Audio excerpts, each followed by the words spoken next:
Je m'appelle Sébastien Levray, je suis naturaliste. J'ai réalisé des études liées à l'environnement et aujourd'hui je me consacre à un concept que j'ai créé il y a bientôt 9 ans qui est le jardinage entomologique.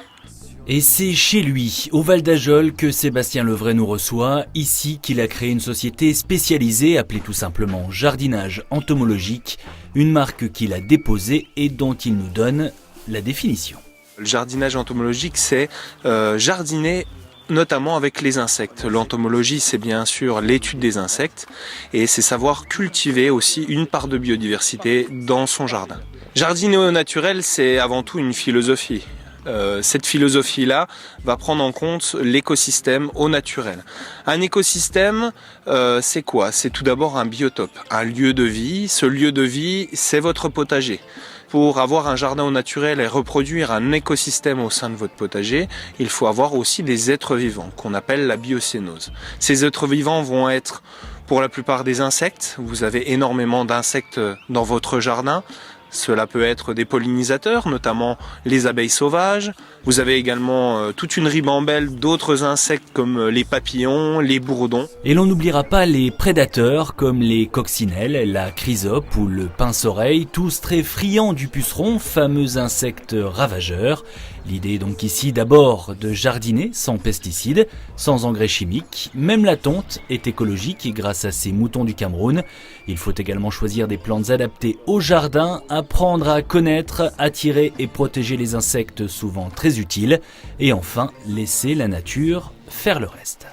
Donc là, ici, nous, pour tondre écologiquement nos lieux, on a des moutons du Cameroun, on a des poneys. Et on réutilise leurs excréments pour réalimenter nos potagers en permaculture. Là par exemple c'est du crottin de poney qui sent pas du tout d'ailleurs. Regardez tous les insectes qu'il y a. Il y a des insectes, il y a des vers de terre. Regardez. S'il n'y a pas d'insectes ou d'autres animaux du sol, il n'y aura pas de décomposition de matière organique. Et donc il n'y aura pas de retour vers une matière minérale pour les futures plantes.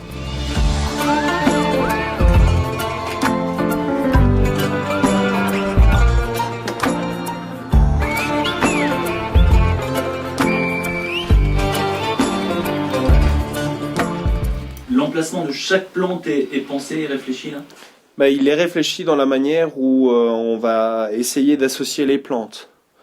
L'exemple même ici, c'est que vous avez des pieds de tomates associés au céleri à proximité d'une culture de choux. Cette association-là est faite pour justement que le pied de tomate et le céleri repoussent notamment la pierrite du chou. C'est un papillon qui vient pondre ses œufs sur les choux et la chenille manger les feuilles, quoi. Et pour apprendre à connaître encore un peu mieux ces insectes qui peuplent nos jardins, souvent considérés à tort, on l'a vu, comme nuisibles, voici l'hôtel à insectes, un refuge ou abri conçu et fabriqué ici au Val d'Ajol, toujours par notre entomologiste. Vous avez différents casiers que vous pouvez apercevoir, des casiers où vous allez avoir des fagots de tiges creuses ou des bûches qui sont percés et vidés, vont être essentiellement pour du pollinisateur, de l'abeille sauvage, qui va venir pondre ses œufs dans le trou de ces fagots et operculer de terre, de paille ou d'autres éléments qu'elle peut trouver à l'état naturel. L'hôtel à insectes est un outil aussi ludique et très très pédagogique qui attire l'œil bien sûr, mais aussi qui va répondre à une prise de conscience écologique.